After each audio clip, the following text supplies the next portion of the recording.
خصوصیت سے دعائے صحت ہے پروردگار بیگم ڈاکٹر ریاض علی شاہ صاحبہ کو، ان کے علاوہ دیگر جتنی بھی مومنات بیمار ہیں، مومنین بیمار ہیں، سیدہ کائنات کے صدقے میں نے شفائے کاملہ عطا فرمائے۔ پروردگار سبھی مومنین جہاں کو اپنے حفظ و امان میں قرار فرمائے، امام معصوم کا ظہور جلد فرمائے، ہم سب کو معصوم کی سپاہ میں شمار فرمائے، ہم سب کو سیرت محمد و آل محمد پڑھنے سمجھنے اپنی ذات اور گھرانے پہ نافذ کرنے کی توفیق عطا فرمائے۔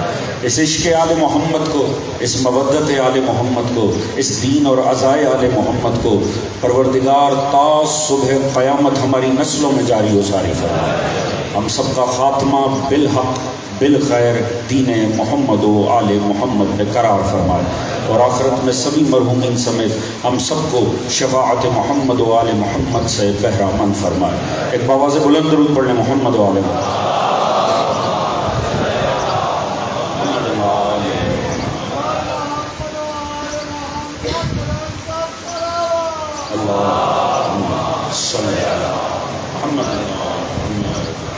اجازت ہے دوستان، بات کا آغاز کیا۔ حضرات سامعین، امام حسین علیہ السلام وارث انبیاء، اس عنوان سے یہ آج کی ہماری تیسری نشست ہے۔ کل جہاں بات تمام ہوئی تھی وہیں سے اس سلسلہ گفتگو کو آگے بڑھانا چاہوں گا۔ پروردگار عالم ملائکہ آسمانی کو مخاطب کر کے انہیں یہ بتا رہا ہے کہ انی جاعل فی الارض الخلیفہ، اے میرے ملائکہ میں زمین پہ خلیفہ بنانے جا رہا ہوں۔ دیکھیں، کسی بات کی 10 منٹ کی تمہید باندھ کر بھی کوئی جملہ کہا جا سکتا ہے، مگر اگر لطیف ذہن ہو، مجالس سننے کے عادی ذہن ہو، تو پھر کیوں وقت ضائع کرنا مومنین کا؟ ابھی روز اول ہے، انسانیت کی ابتدا ہے، پروردگار اب جو کرے گا وہ معیار بن جائے گا۔ پروردگار پہلے ہی روز آسماں پر ملائکہ کا مجمع لگاتا ہے، پھر مجمع میں خلیفہ کا اعلان کرتا ہے۔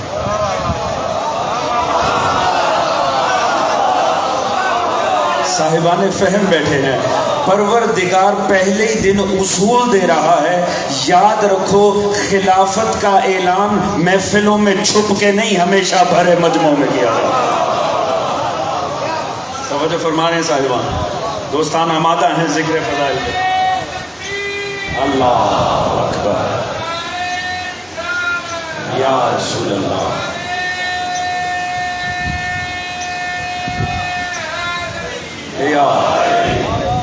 تو حضرات، جب بھی خلافت کا اعلان ہوگا بھرے مجمع میں اعلان ہونا چاہیے۔ اب سمجھ میں آیا رسول نے غدیر میں کیا کیا تھا؟ رسول نے غدیر میں عرش الہی سجا دیا تھا علی کو۔ لہٰذا آگے سے ملائکہ نے کیا کہا؟ آپ کے مد نظر ہے، ملائکہ نے فوراً ہی کہا، پروردگار اتجعل فیہا من یفسد فیہا ویسفک الدماء ونحن نسبح بحمدک ونقدس۔ پروردگار انہیں بنائے گا، یہ زمین پہ دنگا و فساد کریں گے۔ چلو ہم تو دنگا و فساد کریں گے، ملائکہ نے ہماری تو پہلے دن ہی کوئی نہیں چھوڑی۔ ملائکہ نے تو وہ تبصرہ، چلو انہوں نے تو کہہ دیا تھا، ہم ہی کردار بدل لیتے۔ ہم نے بھی اچھی لاج رکھی ملائکہ کے کہے گی، تو حضور معاملہ یہ ہے، تو اچھا ہمیں نہ دے تو کسے دے؟ اپنے آپ کو آگے کرنے لگے، ہم تیری تسبیح و تقدیس کرتے ہیں۔ میں نے کل بھی عرض کیا تھا، ملائکہ کو کب اہل زمین کی کسی بات میں انٹرسٹ ہوا، کب انہیں ہماری کوئی چیز چاہیے ہوئی ہے؟ مگر جب بات آئی نا خلافت فی الارض کی، تو فوراً اپنے آپ کو آگے پیش کیا۔ کل ایک تمہیدن جملہ عرض کیا تھا، چونکہ وہ جانتے تھے جو خلافت زمین پہ قائم ہونے جا رہی ہے، اس کا دائرہ اثر فقط زمین نہیں، وہ بیٹھا خلیفہ زمین پہ ہوگا، راج آسمانوں پہ کرے گا۔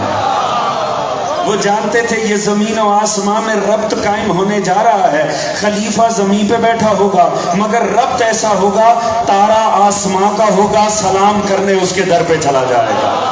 رضوان جنت کا ہوگا، درزی بن کے اس کے دروازے پہ جائے گا، اور گناہگار تو آسمان کا ہوگا، فترس بن کے در حسین پہ آ جائے گا۔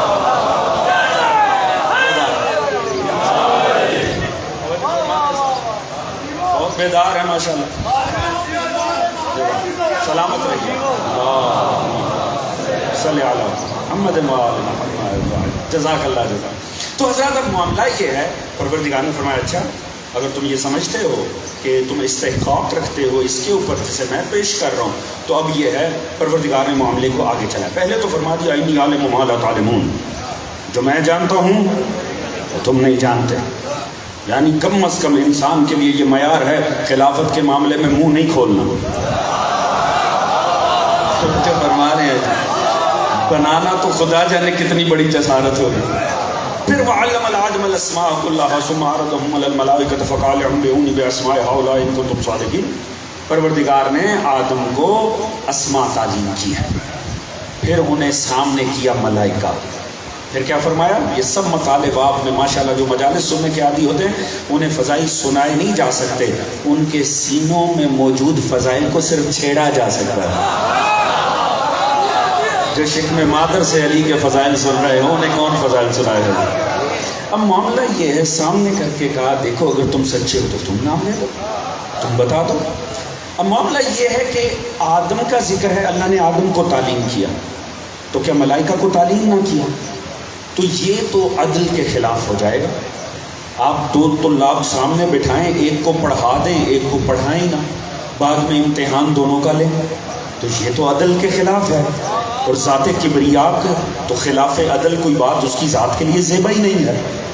ملائکہ بھی جانتے تھے نا، اسی لیے انہوں نے کہا الا ما علمتنا، ہم تو اتنا جانتے ہیں جتنا تمہیں تعلیم کر رکھا ہے۔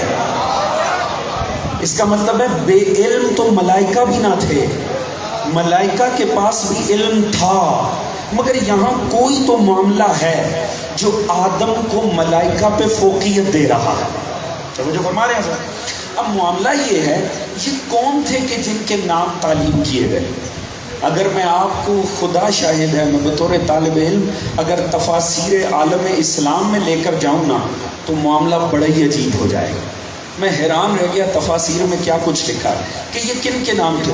اب میں نام اگر آپ کے سامنے عرض کروں تو آپ کو بڑا عامیانہ لگے گا۔ انہوں نے کہا صاحب اللہ نے عرش پہ آدم کے سامنے ہر دنیا کی چیز سجا دی، گدھے، گھوڑے، پھل، کھانے، سبزیاں، ان سب کے نام تفسیروں میں لکھے ہیں، یعنی سب آدم کے سامنے رکھ کے کہا آدم بتا دو۔ تعجب کی بات ہے، ملائکہ کے سامنے کیے تو ملائکہ گھوڑے کو گھوڑا نہ کہہ سکے، جو انسان کی نفسیات کی گہرائی بتا گئے خدا کو، وہ پھلوں کے نام نہ لے سکے۔ بس وہ معاملہ پتہ کیا ہے، اگر طالب علم نالائق ہونا تو وہ یہی دعا کرتا ہے خدا کرے امتحان ہی اتنا ہلکا ہو۔ تو جو فرما رہے ہیں کم از کم میں کلیئر ہو جاؤں، اللہ جانے کہاں کہاں خلافت بانٹنی تھی، پہلے ہی روز اتنا امتحان کمزور کر دیا کہ ہر کوئی بتا سکے، مگر یہاں ٹیکنیکل معاملہ تھا۔ پروردگار نے فرمایا ثم عرضهم علی الملائکہ، انہیں ملائکہ کے سامنے کیا، اور یہاں اللہ نے ہم کی ضمیر استعمال کر دیا۔ مفسرین نے اس لفظ ہم سے ہی بات کو پکڑ لیا، ہم کی ضمیر ہمیشہ ذی روح کے لیے استعمال ہوتی ہے، بس اس میں یہی ایک چھوٹی سی باریک بات ہے، ہم کی ضمیر کبھی غیر جاندار کے لیے استعمال ہوتی نہیں ہے۔ اس کا مطلب ہے جنہیں سامنے کیا وہ کوئی ذی روح تھے، اگر بات پہنچ سکے، جنہیں سامنے کیا وہ کوئی بے روح مخلوق نہیں تھی۔ اب یہاں علامہ علی نقی نکن مرحوم نے بڑا کمال کیا ہے، اور طالب علموں کا فخر ہوتا ہے بزرگوں کے جملوں کو کوٹ کرنا، اگر آپ کی توجہ ہو تو ان کا جملہ ہدیہ کروں۔ انہوں نے فرمایا اللہ نے بعض ہستیوں کو سامنے کیا، نام ملائکہ بھی جانتے تھے، نام آدم کو تعلیم کر دیے، اب سامنے کر کے کہا ملائکہ سچے ہو تو بتاؤ یہ کون ہے، یہ کون ہے، یہ کون ہے۔ ملائکہ اچنبھے میں پڑے رہے، بتا نہ سکے، اللہ نے آدم کو آگے کر کے کہا آدم بتا، فرمایا یہیں سے کمال انسانیت سامنے آیا، وہ عقل انسانی جو ظاہر سے باطن میں اتر جاتی ہے، جو موجود سے غائب کو پہچان لیتی ہے۔ بس آدم نے نام دیکھے، آدم نے کردار دیکھے، جسے اس کی صفت محمود کے مطابق پایا اسے محمد بتا دیا، جسے صفت اعلیٰ پہ دیکھا اسے علی بتا دیا، فاطر السماوات کی صفت دیکھی فاطمہ بتا دیا، محسن کی دیکھی حسن بتا دیا، قدیم الاحسان کی دیکھی تو حسین ابن علی بتا دیا۔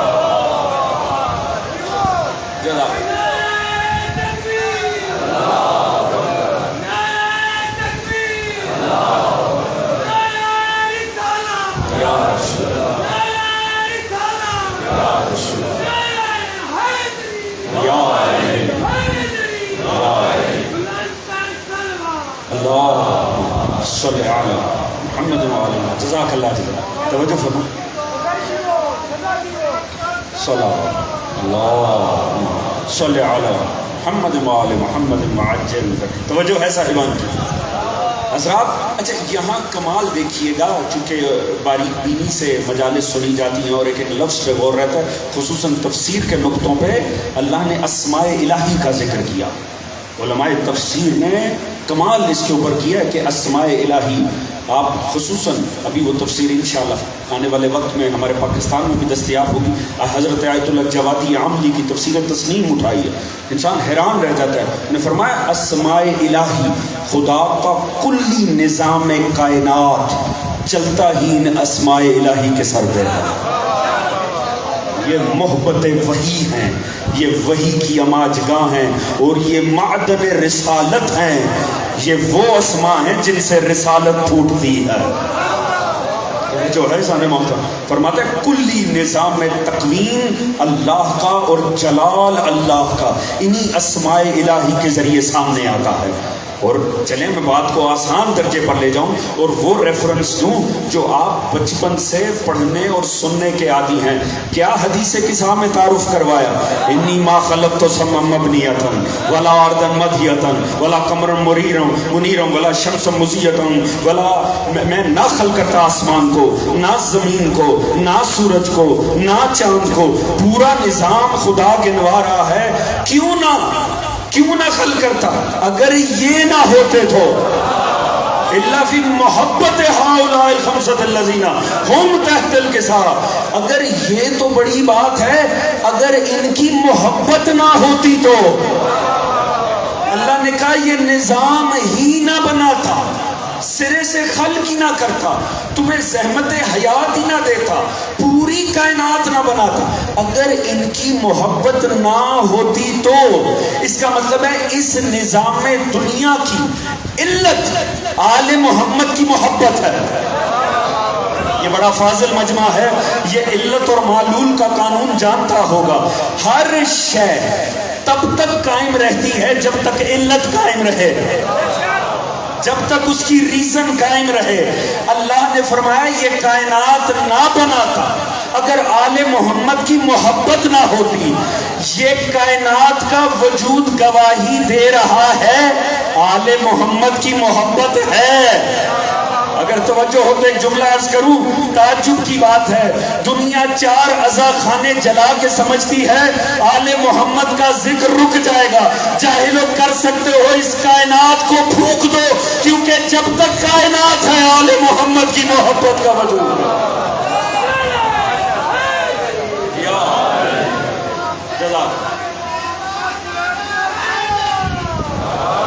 درود پڑھ لیجیے گا محمد و آل محمد، اللہ صلی علی محمد و آل محمد، اللہ صلی علی محمد و آل محمد۔ توجہ فرما رہے ہیں صاحبہ، اب یہ معاملہ مکمل ہوا، پروردگار کا حکم آ گیا، اور بڑا عجب حکم آیا، بہت ہی عجب حکم آیا۔ فرمایا وہ بھی کس سے؟ وَإِذْ لِلْمَلَائِكَةِ اسْجُدُوا لِآدَمَ فَسَجَدُوا إِلَّا إِبْلِيسَ أَبَىٰ وَاسْتَكْبَرَ وَكَانَ مِنَ الْكَافِرِينَ۔ اللہ نے سبھی ملائکہ کو حکم دیا، خلافت کے معاملے کو لپیٹ دیا، واضح ہو گیا، اور فرمایا سنو ملائکہ، آدم کو سجدہ ریز ہوگا، سارے سجدہ ریز ہو گئے، الا ابلیس، سوائے ابلیس کے۔ اب دیکھیں یہ بات تھوڑی سی غور طلب ہے اور لطیف ذہنوں پہ یقیناً پہنچے گی۔ پروردگار کسے حکم دے رہا ہے جھکنے کو؟ اس مخلوق کو جو جھکے تو اجر کوئی نہیں۔ توجہ ہے جی؟ بے غرض مخلوق جس میں غریزہ ہی نہیں ہے کسی بات کا۔ اللہ نے، آپ نے روایتیں سن رکھی ہوں، پروردگار نے اربوں ملائکہ ایسے خلق کیے ہیں، وہ جب سے خلق ہوئے ہیں حالت قیام میں اس کی تسبیح کر رہے ہیں۔ اربوں مخلوق اس کے ملائکہ ایسے ہیں، وہ سجدے میں خلق ہوئے ہیں، انہیں رہنا ہی سجدے میں ہے، مگر کسی کے لیے جنت نہیں۔ توجہ ہے جی؟ کسی کے لیے اجر نہیں، کیونکہ ان کے لیے اجر نہیں ہے۔ وجہ کیونکہ دوسری طرف احتمال گناہ نہیں ہے۔ انسان ایک سجدہ کرے اللہ اسے اجر عطا کرتا ہے، کیوں؟ اس کے لیے احتمال گناہ ہے، کیونکہ اس کے نفس پہ آزادی ہے۔ اللہ اسے باؤنڈ نہیں کرتا، صرف بتا دیتا ہے۔ اب سجدہ کرے اچھی بات ہے، اجر پائے گا، نہیں کرے گا تو مختار ہے، خدا کل کو سزا دے گا، مگر زبردستی پکڑ کے پیشانی زمین کے ساتھ نہیں لگاتا۔ توجہ فرما رہے ہیں؟ اگر اللہ انسان کو حکم دے تو یہ تو سمجھ میں بھی آتا ہے، کیونکہ مختار مخلوق ہے، اور ایسا مختار ہے جس کی آزادی کو خدا بھی سلب نہیں کرتا، پر اللہ بے غرض مخلوق کو جھکا رہا۔ یا اللہ یہ نہ جھکے تب بھی کچھ نہیں، یہ سب جھک جائیں تب بھی کچھ نہیں۔ بالیدہ فکر افراد بیٹھے ہیں اس مجمع میں، یہ بات ضائع نہیں ہو سکتی۔ پروردگار تو جھکا کیوں رہا ہے؟ پروردگار نے کہا ذرا دیکھو تو صحیح ہونے کیا جا رہا ہے۔ جب میں حکم دے رہا ہوں تب نہیں سمجھ میں آئے گا، نتیجہ بتائے گا۔ بے غرض مخلوق کو جھکایا کیوں؟ چھوٹی سی مثال دوں گا۔ آپ کبھی اجتماعی نماز ہوتے دیکھیں کہیں، حرم معصوم میں جائیں، کبھی جو گئے ہیں پروردگار ان کی زیارات قبول فرمائے، جو نہیں گئے پروردگار انہیں دوبارہ زیارتوں، انہیں لازمی زیارتوں کا شرف دے۔ آپ دیکھیں کہیں بعد جماعت نماز ہو رہی ہو نا، اگر سارا مجمع سجدے میں جائے نا، بڑا روح پرور منظر ہوتا ہے جب دنیا ہزاروں کی تعداد میں سجدے میں جاتی ہے۔ اگر دور سے ایک نہیں جائے گا نا، وہ بیچ میں پکڑا جائے گا۔ بنا رہے ہیں جی؟ جب ساری دنیا سجدے میں جائے اور ایک نہ جائے نا، تو وہ ہزاروں لاکھوں میں بھی الگ سے دکھائی دے گا، وہ پن پوائنٹ ہو جائے گا۔ پروردگار نے کہا ملائکہ جھک جاؤ۔ یہ وہ ملائکہ تھے جنہیں جھکانے کا فائدہ کوئی نہیں، مگر بعد میں فائدہ پتا چلا، جب یہ سب جھکے نا ایک نہیں جھکا۔ یہاں ساتھ چاہوں گا، ایک نہیں جھکا، پروردگار نے وہیں سے پکڑ لیا، تو باہر نکلنا۔ پھر پتا چلا سجدہ کروانا مقصد نہیں تھا، گھس بیٹھیے کو نکالنا تھا۔ اللہ اکبر، توجہ فرما رہے ہیں حضور؟ یا یہ ابلیس انہی میں چھپا بیٹھا تھا۔ جب تک توحید کی حمد پڑھنی تھی ساتھ کھڑے ہو کے پڑھ رہا تھا، جب تک نمازیں پڑھنی تھی ان میں مل کے پڑھ رہا تھا، یہ ہر کام ساتھ کر رہا تھا، مگر جیسے ہی خلیفہ کا احترام آیا، اللہ کے بنائے کا احترام، فوراً پکڑا گیا۔ پتا چلا کوئی منافق اگر مومنوں میں گھس بیٹھ جائے کبھی توحید پہ نہیں پکڑا جائے گا، وہ مصطفیٰ کے ذکر پہ نہیں، اس کے سامنے اللہ کے ولی کا ذکر کرو چھپ نہیں سکے گا۔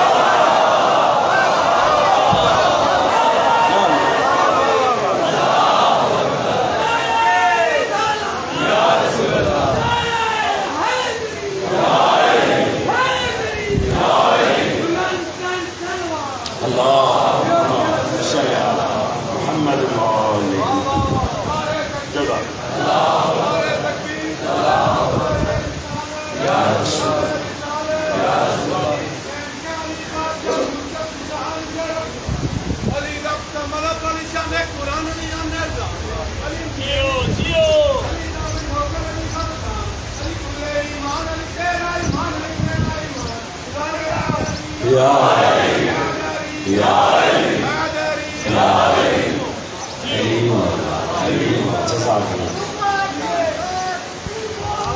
علی مولا علی مولا علی مولا. درود پڑھیے گا محمد و آل محمد صلی علی محمد و آل محمد صلی اللہ صلی علی محمد و آل محمد. توجہ فرما رہے ہیں صاحبان. حضور دیکھیے اب یہاں دعوت فقہ دیکھیے اللہ رب العزت روز اول بتا خلیفہ بنانے کا اختیار میرا، یہ کام میرا ہے، یہ مجھے ہی زیبا. انسان نے جتنے نظام بنائے ہیں نا انسان کے لیے حکومت کے، وہ سارے پٹ چکے ہیں، وہ سارے فیل ہو چکے ہیں. انسان نے جتنے نظام بنائے، یہ میں جوانوں کو ایک دعوت فکر بھی اس بات کے اندر دے رہا ہوں، جتنے انسان نے نظام بنائے وہ سارے پٹ چکے ہیں. حقیقت یہ ہے انسان پہ حکومت کے لائق ہی نہیں ہے. جو ہے ہمارے ملک میں تو یہ بات سمجھ لیجیے سب سے کامیاب، چونکہ پڑھے لکھے افراد بیٹھے ہیں اور ماشاءاللہ یہاں اسکالرز بھی بیٹھے ہوئے ہیں، اسٹوڈنٹس بیٹھے ہوئے ہیں، ابھی یونیورسٹی اور کالجز میں جانا، اس بات کو سمجھیے. حضور سب سے کامیاب آج تک کا نظام جو اس انسان نے بنایا وہ ویسی جمہوریت، ڈیموکریسی، جمہوریت، اسے سب سے اعلیٰ نظام آج تک کا قرار دیا. جتنی ٹرائیاں انسان نے کی حکومت کی اس میں یہ سب، اور یہ بھی ایسا نظام ہے، کوئی سیاسی باتیں نہیں، مجھے تھوڑی سی فکر ہونی چاہیے. یہ بھی بڑا عجیب نظام ہے اور ہم تو اس کو بہت اچھے سے سمجھتے ہیں کیونکہ ہمارے سامنے سب سے زیادہ پریکٹس یہی نظام ہوتا ہے اور بار بار ہوتا ہے، بار بار ہوتا ہے اور بار بار ہوتا ہے. اچھا یہ بھی عجب نظام ہے، ایک حلقہ ہے، بیچ میں 1,00,000 ووٹ ہے، آپ سے زیادہ کوئی اچھا نہیں سمجھے گا. 1,00,000 ووٹ ہے، ہوتا کیا ہے 4-5 کینڈیڈیٹ کھڑے ہو جاتے ہیں، ایک کو 15,000 مل جائے گا، ایک کو 18,000 مل جائے گا، ایک کو 17,000 مل جائے گا. 15-17,000 ووٹ ہی نہیں ڈالیں گے، ایک کو 20,000 مل جائے گا. باقی سب کو 15, 17, 18، ایک کو 20. وہ جسے 20,000 1,00,000 میں سے ملے ہوں گے وہ یہ کہہ کے بن جائے گا کہ اکثریت کا نمائندہ ہے. بس میں کچھ کہہ کے آگے بڑھ جاؤں گا دوستو، پوری توجہ چاہوں گا. تعجب کی بات ہے وہ جسے 1,00,000 میں سے صرف 20-22,000 ملے گا وہ بن جائے گا. کیوں؟ انہیں کاؤنٹنگ میں سب سے زیادہ ملے ہیں. سب ٹھیک ہے، سب سے زیادہ ملے ہیں، مگر یہ تو نہ کہیے کہ یہ اکثریت کے نمائندے ہیں. وہ جو 60-70 ہزار ووٹ باقی 4 کو ملا ہے، اس کا مطلب ہے 60,000 لوگوں نے باقیوں کو ووٹ دے کر بتایا ہے انہیں یہ گوارا نہیں. اب سمجھ میں آئے جمہوریت کیا ہے. توجہ فرما رہے ہیں حضور، اکثریت نے تو اس کے خلاف ووٹ کیا ہے، مگر کمال دیکھیں وہ یہ کہہ کے بن جاتے ہیں انہیں اکثریت نے چنا ہے. بھئی تعجب کی بات ہے، باقی کچھ نہیں کہنا، بس اتنا سوچنا یہ دنیا نے نظام لیا کہاں سے؟ اتنا بڑا دھوکہ. اکثریت مخالف ہے پھر بھی اکثریت کا نمائندہ. یہ کہیں تو تاریخ میں ہوا ہوگا کہ بنایا چند نے ہو، بن اکثریت کے گئے ہو.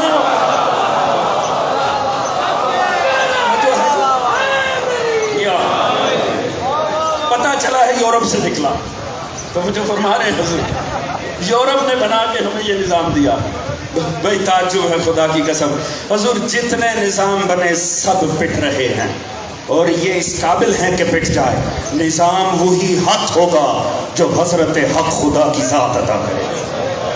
تو کیا اللہ نے جو زحمت یہ معاملہ بنایا یہ ختم ہو گیا؟ نہیں حضور، آئیے اب وارثوں سے کنیکٹ ہو جاتے ہیں. پروردگار کوئی نظام اس لیے نہیں بنا تھا کہ انسان چاہے تو اسے برباد کر دے.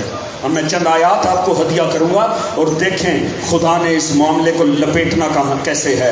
اگر مورث سے شروع کیا ہے تو وارث تک خدا لائے گا کیسے. سورہ انبیاء 105ویں آیت، پروردگار نے فرمایا قطعاً بھی یہ ماحول دیکھ کر یہ نہ سمجھنا یہ دنیا میں ظالم اور جابروں کے لیے نہیں بنا رہا. ابھی تو یہی ایسا لگ رہا ہے، ظالم بیٹھے ہیں، جابر بیٹھے ہیں، سفاہت کار بیٹھے ہیں، جنایت کار بیٹھے ہیں، انسانیت پس رہی ہے۔ خدا نے فرمایا مطمئن رہو، وَلَقَدْ كَتَبْنَا فِي الزَّبُورِ مِن بَعْدِ الذِّكْرِ أَنَّ الْأَرْضَ يَرِثُهَا عِبَادِيَ الصَّالِحُونَ، میں نے تورات کے بعد زبور میں بھی یہ لکھ دیا ہے، اس زمین کے وارث یہ ظالم و فاسق نہیں ہوں گے، اس زمین کے وارث میرے عباد صالح ہوں گے جنہیں قرآن سے پیار ہے۔ تو وہ جو فرما رہے ہیں، پروردگار نے فرمایا اس زمین کے وارث میں نے دینے ہیں، تم نے نہیں بنانے، میں دوں گا۔ وہ کون ہوں گے؟ عباد صالح، یعنی صالح عباد، نیکوکار۔ تو یا اللہ جو پہلے سے بیٹھے ہیں ان سے زیادہ نیک کون ہے؟ ان سے زیادہ شریف کون ہے؟ ان سے یہ جو بیٹھے ہیں ان کے نزدیک ان سے اچھا تو ہے ہی کوئی نہیں۔ یا اللہ جنہیں تو بنائے گا اس نظام کے وارث، وہ ٹائٹل کیا رکھتے ہوں گے، ان کا عنوان کیا ہوگا؟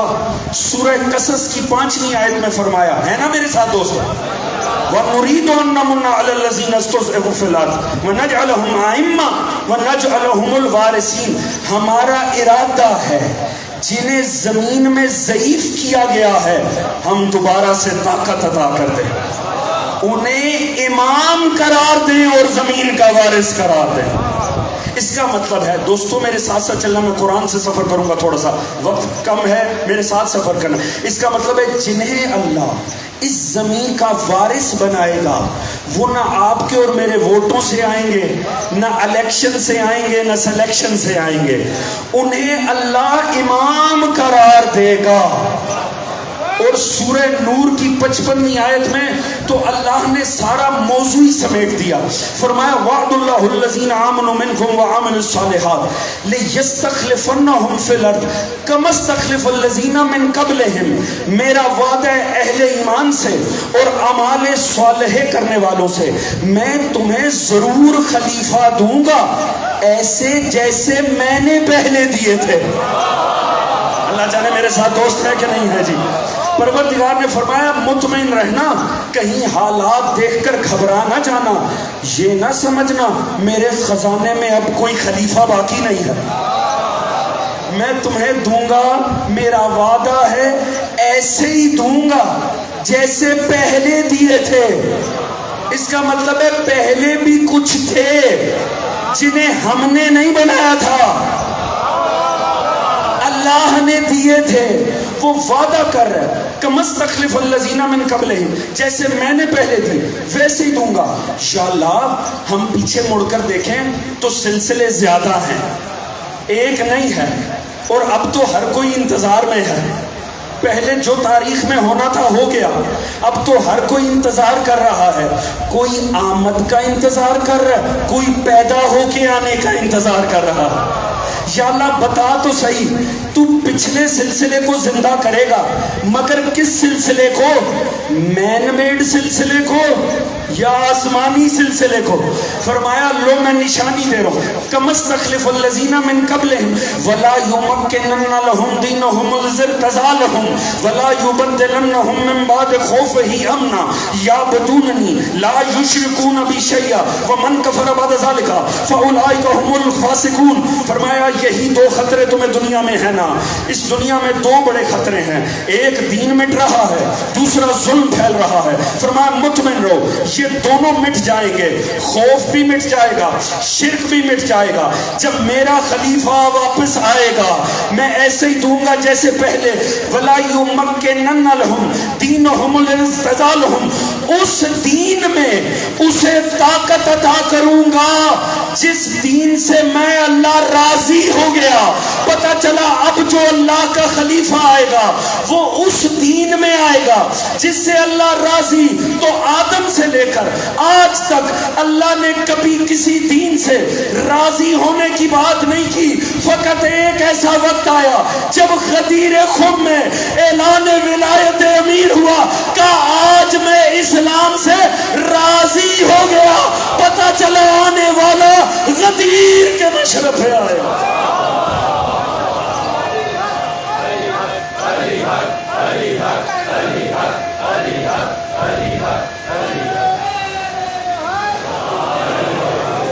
توجہ فرما رہے ہیں صاحبان، بسم اللہ۔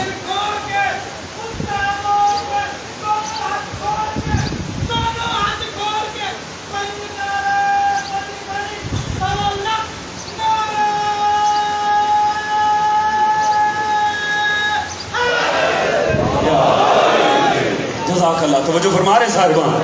اس کا مطلب ہے جو ماضی میں ہوا سو ہوا، اب جسے آنا ہے اسے غدیر والے راستے پہ آنا ہے۔ وہ اس اسلام میں آئے گا جس اسلام سے اللہ راضی ہو گیا، اور اللہ اس دین سے راضی ہے جس میں ولایت علی ابن ابی طالب ہے۔ اسی لیے تو اس نے فرمایا میں ایسے دوں گا جیسے میں نے پہلے۔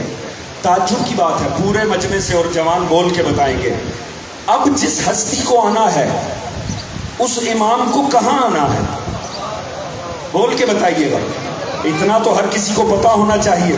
میرے مولا کو کس ایڈریس پہ آنا ہے؟ کعبۃ اللہ۔ ایسے ہی ہے حضور، کعبے پہ آنا ہے نا۔ آنا کس لیے ہے؟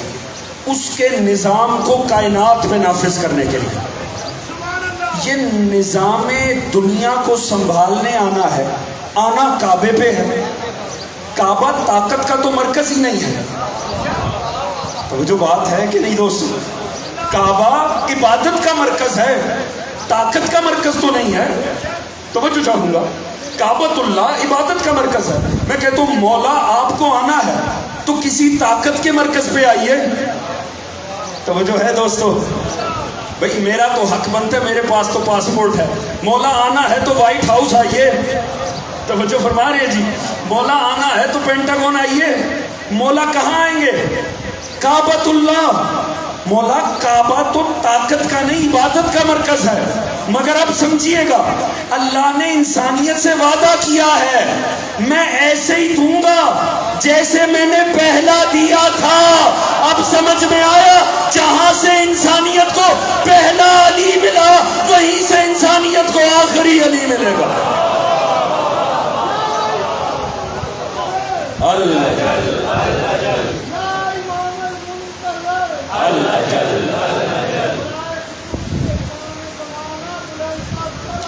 اللہ صلی علی محمد۔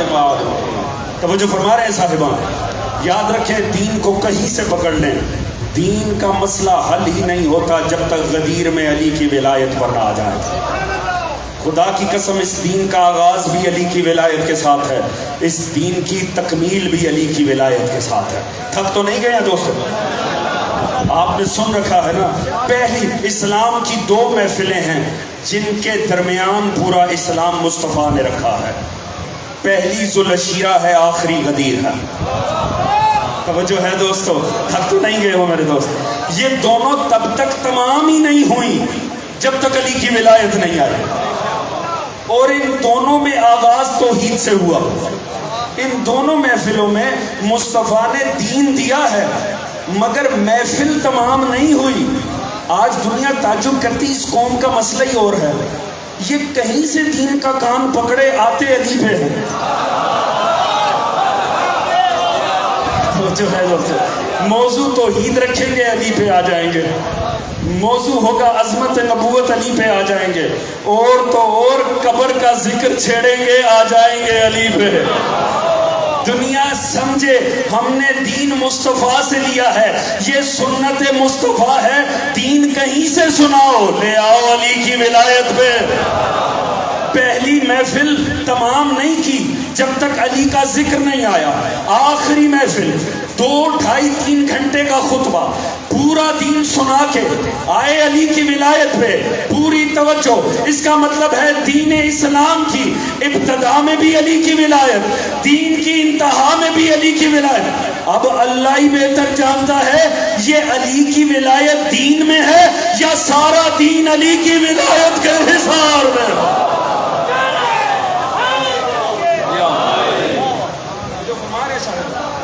خدا ہی بہتر جانتا، علی توجہ فرما رہے ہیں حضور۔ معاملہ یہ ہے کہ ان جاعل فی الارض الخلیفہ، یہ نعرہ آج بھی گونج رہا ہے، اسے مورث سے وارث تک آنا ہے۔ اللہ نے آدم سے شروع کیا ہے سلسلہ، یہ سلسلہ ختم نہیں ہدایت کا ہوگا جب تک آپ کا اور میرا امام نہیں آ جائے گا۔ یہ سلسلہ آپس میں مربوط ہے، یہ سلسلہ ٹوٹ نہیں سکتا۔ اللہ نے اس سلسلے کے منکر کو پہلے دن لعنتی قرار دے کے محفل سے نکال دیا۔ توجہ ہے جی؟ میں حیران ہوتا ہوں، یا اللہ اعتراض تو فرشتوں نے بھی کیا تھا، وہاں تو علم دینے لگا، اس نے اعتراض کیا تو لعنتی بنا دیا۔ یا اللہ تیرا عدل کہاں ہے؟ دونوں ہی اپنا اور آدم کا مقایسہ کر رہے ہیں، ایک جگہ علم دیا، ایک جگہ لعنت، پھر پتہ چلا نیتوں میں فرق تھا۔ اللہ نے روز اول ہی اصول بنا دیا، جو معصوم کو کم علمی پہ نہ پہچانے انہیں مجلس سجا کے علم دیا جائے گا، جو بدبخت حسد کریں گے اسے فقط لعنت دی جائے گی۔ اب بڑا زخمی ہوا، دیکھیں مجھے آنا ہے پائے اقدس حسین میں، اب دل زخمی ہو گیا اس ملعون کا، نکالا نا خدا نے، جا نکل جا یہاں سے، اب نکل تو گیا۔ اب یہاں ایک جملہ ہے میرے بزرگ حافظ ذوالفقار علی شاہ کا، میرے سگے والد کے سگے تایا زاد بھائی تھے، برکت کے لیے جملہ عرض کرنا چاہوں گا اگر توجہ ہو تو۔ جب کہا نا نکل جا ملعون یہاں سے، یہ نکلا نا، اب یہ وہ جملے ہیں جو کتابوں میں نہیں ملتے، یہ عشق عطا کر دیتا۔ جو کہا نا نکل جا، فرماتے ہیں ملائکہ نے کہا ابلیس کیا کر رہا ہے؟ ساری زندگی کی محنت ضائع کر رہا ہے ایک سجدے پیچھے؟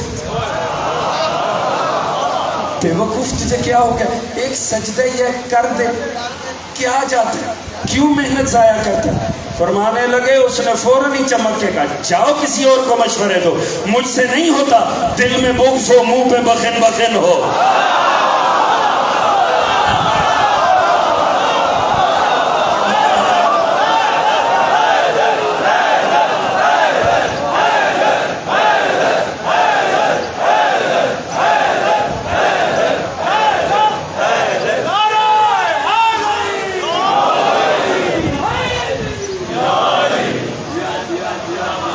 جو ہے دوستان کی، اب ملعون نکلا تو مگر قصد کر لیا، میں نکلا ہوں نہ رہنے اسے بھی نہیں دوں گا۔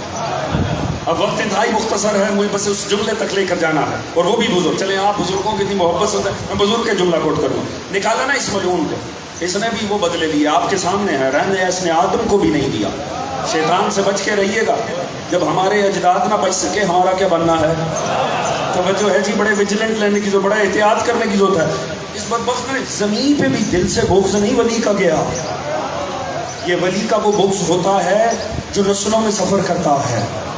لہٰذا اس نے کہا میں مورث کو تو میں بدلہ لینا ہے، وارث سے بدلہ لوں گا۔ اللہ نے ابتداً آدم کو 2 بیٹے دیے، آپ جانتے ہیں نا، حابیل قابیل۔ اس ملعون نے کہا مورث کا انتقام ہے، وارث سے ہی لوں گا۔ یہ آیا قابیل پر، قابیل کے دل میں گماں ڈالنے شروع کی۔ قابیل نے حابیل کو مخاطب کیا اور حابیل سے کہا حابیل ہم دونوں میں سے اللہ کے نزدیک مقرب کون ہے؟ آؤ اس کا فیصلہ کرتے ہیں، ایسا کرتے ہیں اپنی اپنی قربانی پیش کرتے ہیں، جس کی قربانی خدا اٹھا لے گا پتہ چلا وہ اللہ کے نزدیک مقرب ہے۔ حابیل نے کہا بھائی ضرورت کیا ہے، تو بھی بندگی کر میں بھی بندگی کرتا ہوں، جسے اللہ چاہے اسے عزت عطا کرے، جسے اللہ چاہے مقرب کر لے۔ اس نے کہا نہیں، ہمیں آپس میں مقایسہ کرنا چاہیے، لہٰذا وہ اپنی اپنی قربانی لے گئے۔ اس کے دل میں شیطان نے وسوسہ ڈالا نا، لہٰذا دونوں نے، آپ جانتے ہیں کیا ہوا، اس وقت کا یہی رسم تھی، قربانی رکھ دی جاتی تھی، آسمانی بجلی آتی تھی، جس کی قبول ہونی ہوتی تھی اس کی وہاں ختم ہو جاتی تھی۔ مطلب یہ ہوتا تھا اللہ نے اس کی قربانی کو قبول کر لیا۔ ہندوستان کے خطیب اعظم ہندوستان مرزا اطہر مرحوم، اللہ تعالیٰ ان کے درجات کو بلند فرمائے، نقوی صاحب مرحوم نے یہاں 29 سال آپ حضرات کے سامنے خدمت آل محمد انجام دی ہے۔ انہوں نے 50 سال بامبے میں اشرا ایک ہی جگہ پہ خطاب فرمایا، اور میں نے ان سے استفادہ کیا، چونکہ ہم آگے پیچھے پڑے ہیں، امریکہ میں وہ تشریف لاتے تھے، میں ان کا ایک جملہ امانتاً تبرک سمجھ کے عرض کر رہا ہوں، بات بڑی گہری ہے، خدا کی قسم بہت خوبصورت بات کی۔ انہوں نے کہا یہ اللہ کی روز ازل سے سنت ہے، جس کی قربانی قبول کرے اسے دنیا میں رہنے نہیں دیتا۔ فرماتے ہیں حسین کی شہادت ہی اس بات کی دلیل ہے، اللہ حسین کی قربانی کو قبول، اور اس سے بڑی بات انہوں نے کی، انہوں نے فرمایا اب سمجھ میں آتا ہے حسین کی سیرت، کیوں ہر قربانی پہ حسین شکر خدا کرتے تھے۔ کیونکہ اس قربانی کا قربان ہونا اس دلیل ہوتی تھی اللہ قبول کر چکا ہے۔ اللہ اکبر، یہ خدا کی قسم علماء ہی کے ذہن کی برکت ہے یہ نکات۔ مگر جو اگلا جملہ انہوں نے لکھا وہ بڑا باکمال ہے، اور اسی پہ بس میں آج آپ کی ذہن پر تمام کروں گا، اور کل انشاءاللہ ہم جناب نوح کی طرف بڑھ جائیں گے۔ وہ فرماتے ہیں ہوا کیا، حابیل کا جو قربانی تھی خدا نے اٹھا لی، قابیل چل گیا جو شیطان چاہتا تھا۔ اس نے کیا کیا، اس بدبخت نے ایک پتھر اٹھایا اور حابیل کے سر مقدس پہ مار دی، جناب حابیل کی شہادت ہو گئی۔ اب یہ وہاں بیٹھا ہے کہ اب میں لاش کا کروں کیا۔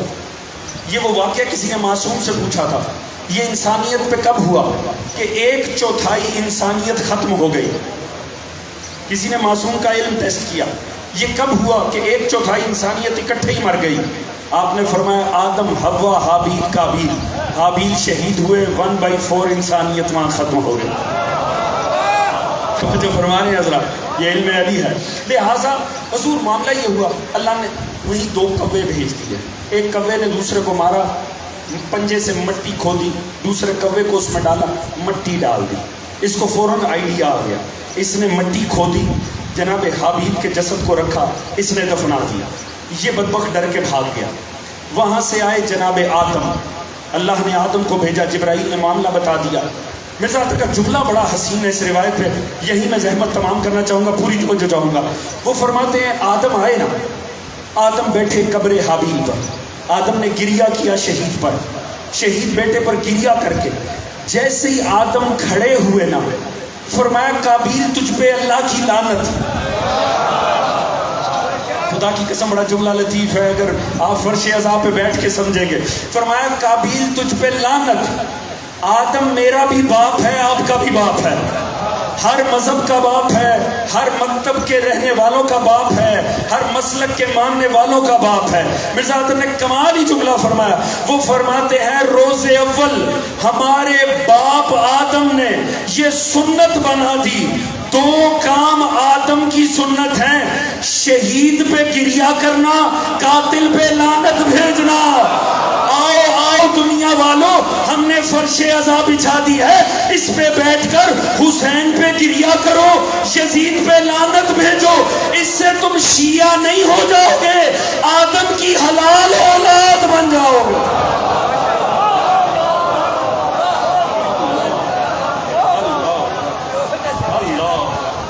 بس حضور یاد رکھیے گا، یہ سلسلہ منسلک ہے، چونکہ اللہ نے خلافت کا اعلان کیا، اس سلسلے کو مظلومیت تک آنا ہی آنا تھا۔ یہی وجہ ہے، روایات کہتی ہیں جب مظلوم کربلا سجدے میں گئے ہیں نا، اللہ نے وہاں صرف علم کا امتحان کروایا تھا، کردار انسانی نہیں دکھایا تھا۔ جب ملائکہ نے مظلوم کربلا کو سجدے میں دیکھا نا، تو تب تڑپ گئے، یا اللہ یہ بندگی کا کون سا اسلوب ہے۔ فرمایا میں نے تمہیں نہیں کہا تھا انی عالم ما لا تعلمون، جو میں جانتا ہوں وہ تم نہیں جانتے، تم کنہیں دیکھ رہے تھے، میں تو حسین کو دیکھ رہا تھا۔ اور روایت کہتی اس دن شیطان نے کہا اگر کہہ تو آج میں سجدہ نہ کروں، کہ بدبخت ہٹ جا، اس مورث کی پیشانی میں اس وارث کا ہی تو نور تھا، اگر تب تو نے نہیں کیا تو آج تجھے اجازت ہی نہیں ہے۔ حسین وارث ہے آدم ہے، حسین وارث ہے کل انبیاء کا۔ بس حضور آج 3 محرم ہو گیا۔ آج جانتے ہیں نا عموماً ہمارے ہر رواج کے آئے کس کا مسائل پڑھا جاتا ہے۔ خدا کی قسم ہر وہ ہستی مظلوم ہے جو حسین کے ساتھ چلی، مگر مسلم بڑا عجیب مظلوم ہے۔ دیکھیں کربلا میں جتنے آئے نا، ان کے مقدر میں 2 باتیں آئیں، آدھے شہید ہو گئے، آدھے قید ہو گئے۔ جو شہید ہوئے انہوں نے تلواریں سہی، جو قید ہوئے انہوں نے تماچے بھی کھائے، تازیانے بھی کھائے۔ چونکہ اس مظلوم کو دونوں کی مظلومیت کا مقدمہ بننا تھا، اس پہ دونوں مصائب آ گئے۔ اس نے قید ہو کے تماچے بھی کھائے اور اس ہستی نے تلوار بھی سہ لی، اور چونکہ کربلا والوں کو پیاسا رہنا تھا، یہ مظلوم پیاسا بھی رہا۔ اب میرے بڑی مجبوری ہے، مجھے مسلم کے مسائل بھی پڑھنے ہیں، طفلان مسلم کے مسائل بھی پڑھنے ہیں۔ میں بس اشارے کرتے ہوئے چلوں گا، اور 3 محرم کو کسی شیعہ کو بتانے کی ضرورت نہیں ہے حسین پہ گریہ کرنا۔ خدا کی قسم مسلم بڑا مظلوم ہے، یہ وہ ہے جس کے مقدس لہو نے کوفے کی گلیوں کو تطہیر دی ہے تاکہ آل محمد کی بیٹیاں یہاں آ سکیں۔ ہاں یہ وہ مظلوم ہے، یہ وہ مظلوم۔ دیکھیں مظلومیت کی انتہا نہیں ہے۔ کربلا میں کہ جتنے مظلوم ہیں، جتنے شہید ہیں، وہ کتنے مقدر والے تھے۔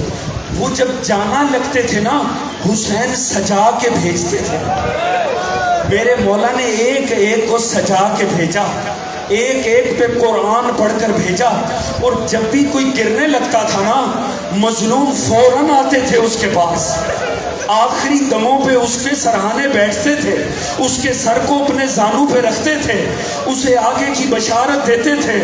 یہ مسلم اتنا غریب ہے حسین کا، نہ بھیجا حسین نے، نہ اس کے سرہانے پہنچے حسین، اتنا غریب ہے، تنہا گیا اور تنہا ہی مارا گیا۔ یہی وجہ ہے جب مسلم کو گرفتار کیا نا، اور بڑے آپ جانتے ہیں، آپ نے مصائب سن رکھے ہیں، دھوکے سے گرفتار کیا جناب مسلم کو، لا کے دارالعمارہ کی دیوار سے لگایا مسلم کو۔ جناب مسلم تھکے ہارے ہیں۔ اب کچھ کوفیوں میں جو اگر حیا باقی تھی تو کسی نے کہا پیاس ہے، پانی پلاؤں؟ مسلم نے کہا ہاں مجھے پانی کی احتیاج ہے۔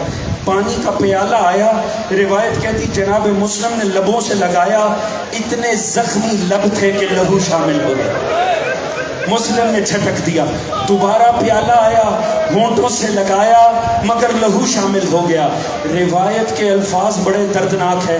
روایت کا جملہ ہے مسلم سمجھ گئے میری مقدر میں نہیں ہے پانی پی کے شہید ہونا۔ میں کہتا ہوں مسلم تو نے بننا ہے کربلا کا مقدمہ، یہ اہل کربلا کا مقدر ہے۔ یہاں جتنے شہید جائیں گے پیاسے ہی جائیں گے۔ اب یہاں ایک مرتبہ مظلوم سرہانے تو نہیں آئے مسلم کے، مگر جب کہا نا بدبخت نے لے جا کے گردن اتار دو، وہاں جس منزل پہ حسین تھے نا، میرے مولا سوار تھے، جناب عباس نے چہرہ دیکھا مظلوم کا چہرہ بدل رہا ہے، مظلوم کے چہرے پہ چھریاں آ رہی ہیں۔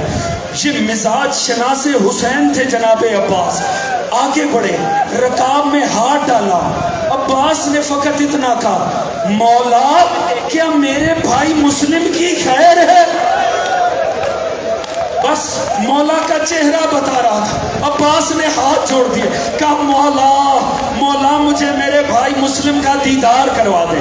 مولا کچھ اور نہیں مانگتا، دیدار کروا دو۔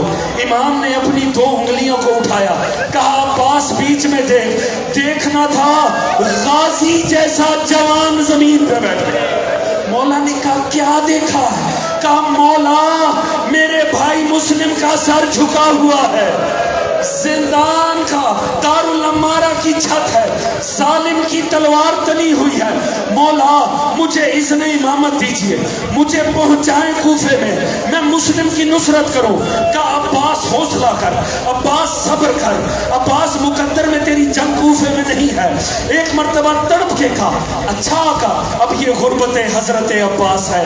کہا اچھا آقا نہ جانے دے، نہیں جاتا، مگر مولا لڑوں گا نہیں، خدا را مجھے کوفے کے بازار میں پہنچائیں، خدا را نہیں لڑوں گا، مگر جب چھت سے میرے بھائی کا سر زمین پہ آئے گا میں جھولی میں سر لے لوں گا۔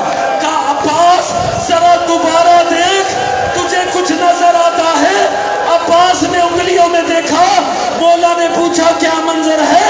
کہا مولا کوفے کا بازار ہے اور کوئی ضعیفہ کھڑی ہے اور رو رو کر کہہ رہی ہے آ میرا لال مسلم زہرا تجھے لینا۔ اجرکم اللہ، یہی حق ہے آل محمد کو رونے کا، یہی دن ہے آل محمد کو رونے کے۔ اللہ ان آہوں اور سسکیوں کو قبول کرے، اللہ ان آنسوؤں کو رومال زہرا کا حصہ کرا دے۔ چلے گئے جناب مسلم، چلا گیا عقیل کا لال، مگر ابھی غربت مسلم ختم نہیں ہوئی تھی۔ یہ کوفہ بڑا ظالم ثابت ہوا آل محمد کے لیے، اسی کے ننے بچے ہیں۔ اب مجھ میں سکت نہیں ہے میں سارا مسائل پڑھوں، مگر بس اشارے کروں گا۔ یہ جب قید ہوئے نا حارث کے ہاتھوں، میں نے عرض کیا یہ بچے اور ان کے بابا یہ مقدمہ بننے تھے شہادت حسین کا، اور یہ بچے تو 1 سال قید میں بھی رہے ہیں. یہ اتنے مظلوم تھے، انہیں یہ بھی نہیں پتا تھا ہمارے جد کا ہوا کیا ہے. یہ غریب تو اسی امید میں رہے ایک دن ماموں عباس آئے گا ہمیں نکال لے گا، ایک دن ماموں حسین آ کے ہمیں سینے سے لگا لے گا. انہیں تو پتہ بھی نہیں چلا کربلا میں زہرا کا گھر اجڑ گیا ہے. یہ انتظار میں ہی رہ گئے. جب حارث نے گرفتار کیے نا، روایت کا جملہ ہے ساری رات لئی نے اپنے گھر میں انہیں پلر کے ساتھ باندھ کے ساری رات تماچے مارتا ہے، ساری رات تشدد کیا. اگلا دن چڑھا، یہ بچوں کا مصائب ہے، یہ آل محمد کے غریبوں کا مصائب ہے. انہیں لے کے یہ دریا کے کنارے آیا. دونوں بچوں کو پتہ چل گیا اب وقت موت آ گیا. کہا ظالم ہمیں 2 رکعت نماز پڑھنے دے. روایت کا جملہ ہے اس کی زوجہ نے، حارث کی زوجہ نے کوشش کی بچے بچ جائیں. اس ظالم نے انہیں بھی تلوار ماری. غلام نے چاہا غلام کاٹ دیا، بیٹا حائل ہوا بیٹا ذبح کر دیا. اتنا انعام کا لالچ تھا. جب یہ بچوں کو مارنے لگا نا، بچوں نے کہا ہمیں 2 رکعت نماز پڑھنے دے. ہے نا کربلا والوں کے بچے. کہا 2 رکعت نماز پڑھنے دے. کہا پڑھ لو. دونوں نے 2 رکعت نماز پڑھی. بڑے نے چھوٹے سے کہا ہاتھوں کو اٹھاؤ میں دعا کرنے جا رہا ہوں. ننھے 4 ہاتھ اٹھے. بچوں نے کہا یا اللہ تجھے ہماری جد محمد کا واسطہ اس ظالم اور ہم میں انصاف ضرور کرنا، اور اس زمین پہ انصاف کرنا. اس لائن نے بچے ذبح کیے، بچے اللہ رسول کے واسطے دیتے رہے. بچوں کے جسد دریا میں پھینکے. اس نے سر ایک بوری میں ڈالے، ایک تھیلے میں ڈال کے یہ دربار میں آیا. دربار ہے ابن زیاد جیسے فاسق کا. اس نے آ کر کہا حاکم مجھے انعام دے، تو نے جن بچوں کا انعام رکھا ہے مجھے دے، میں لے آیا ہوں. اس نے کہا کہاں ہیں؟ اب غربت آل محمد سننا. روایت کہتی ہے اتنے حسین تھے مسلم کے جان، جب 2 سر تھیلے سے برآمد ہوئے ابن زیاد جیسا فاسق بھی تڑپ گیا. کہا لئی تو زندہ نہیں لا سکتا تھا. اتنے حسین تھے مسلم کے جان. دربار میں ماتم پڑ گیا. کہا ظالم زندہ لے آتا میں انعام دے دیتا. اس نے کہا بس مجھے تو انعام سے کر. اس نے اپنے غلام نادر کو بلایا. نادر کو کہا اس لعین کو پکڑ، اسے وہیں دریا پہ لے کے جا جہاں وہ بچے ذبح کیے وہیں مار دے. اب نادر کے دل میں تھی حب اہل بیت. نادر نے اس لعین کو بالوں سے پکڑا اور گھسیٹتا ہوا لے کے چلا.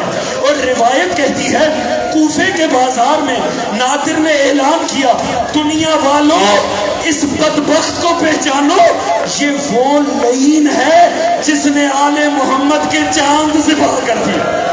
اسے رحم نہ آیا.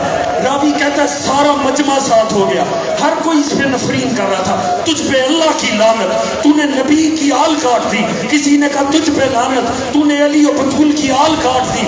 جب وہاں پہنچے جہاں بچے ذبح کیے تھے ایک عجیب منظر تھا. دیکھا زمین پر چھوٹے چھوٹے گڑھے بنے ہوئے، ان گڑھوں میں چھوٹے چھوٹے بچوں کا لہو شامل ہے. کسی نے پوچھا ظالم کیا تو نے اپنا جرم چھپانے کی کوشش کی؟ کیا تو بچوں کو دفنانا چاہتا تھا؟ کہا نہیں میں نے کوشش نہیں کی. کہا یہ گڑھے کیوں ہے؟ کہا جب میں ذبح کر رہا تھا بچے